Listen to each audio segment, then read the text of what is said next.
Alright, we are going to be dividing decimals. We are now getting into, before we were working with what it really looked like and kind of experimenting with it. Now we're going to really get into dividing a decimal by a whole number. In a swimming relay, each swimmer swims an equal part of the total distance. Brianna and her 3 other swimmers won a relay in 5 68/100 minutes. What is the average time each relay team member swam? So how many swimmers are there? This is where some of us make our mistake. We forget Brianna is part of the swimmers, so it's 4. So I could model it by doing 5 and putting them into 4 groups, or I could just start dividing just like the video beforehand did. And 4 goes into 4 times 1 gets me close to 5. 5 divided by 5 subtracted 4 subtracted by 5 is 1. Now I have how many ones? Check. Ones cannot be shared. 1 cannot be shared. So now I have 16 hundredths or 16 tenths. So 4 times 4 tenths, because 4 times 4 is 16. Subtract 16 tenths from 16 tenths and I have 0 tenths left over. I've got, now I'm going to divide, so I'm going to put my 4 back here. 4 times what will get, I got to drop my 0 down. So 4 times 2 equals 800. So I'm going to subtract 8 from 8 and I get 0. Check. How many zeros do I have?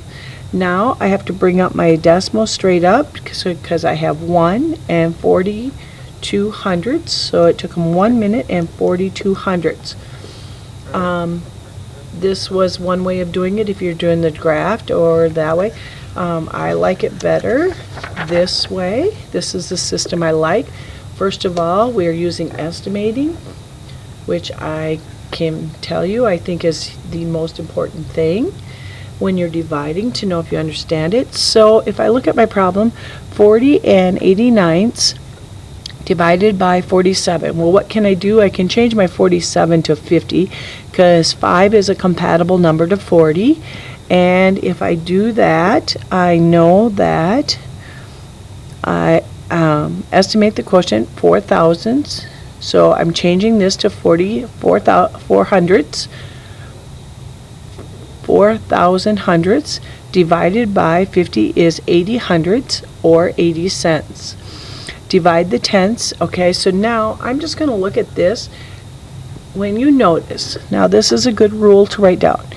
If the decimal is only in the dividend and you're dividing it by a whole number, is all you need to do is throw your decimal straight up in the right place to get it out of your dividend. Put it in your quotient and then you just divide as a regular division problem.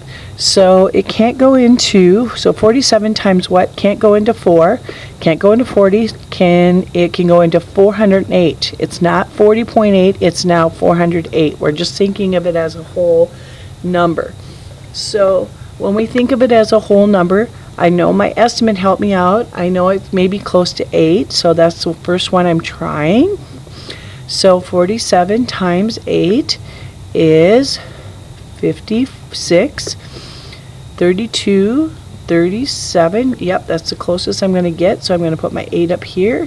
47 times 8 is 376. If I subtract, I have 32. Bring down my 9. Well, I leave this here because this kind of helps me. I know 8 is too much, so I am going to try 7 and see where that gets me. 28, that's 32, 7, 329, subtract, I have 0, so I know it is 87 hundredths. Because my decimal's already there, I just subtracted it. So I like it when we estimate, and now we're not only going to estimate, we're going to check our work. Not like the other video, we're checking our work with multiplication, the inverse operation. So what do we put? Well, we put what we got for here. So I'm going to check this one up here. I'm going to show you how you take 87 hundredths times 47, and we know what to do with the decimal. We don't worry about it. We just multiply as a whole number.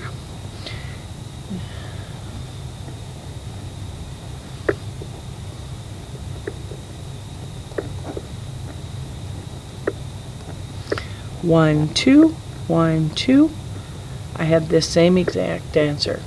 Alright, I would like you and your partner to do this one, and I will check it. I want to see your estimate first.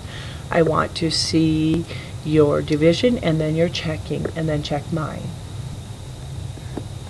Okay, you can see my estimate was 400, or 4 hundredths. I got 3 and 45 hundredths. When I checked it, I used my quotient, I used my divisor, and I got my dividend. Alright, I would like you to, let's see, let's just go, don't worry about the ones on the bottom, let's go to this page, and I would like you to do all of these, 3 through 5, pick one from each row here. I would like you to do these with your partner. Remember what we know and how we figured these out. This is exactly the same as when we divided. Then shut the tape off, do those, come back, and we'll check your answers.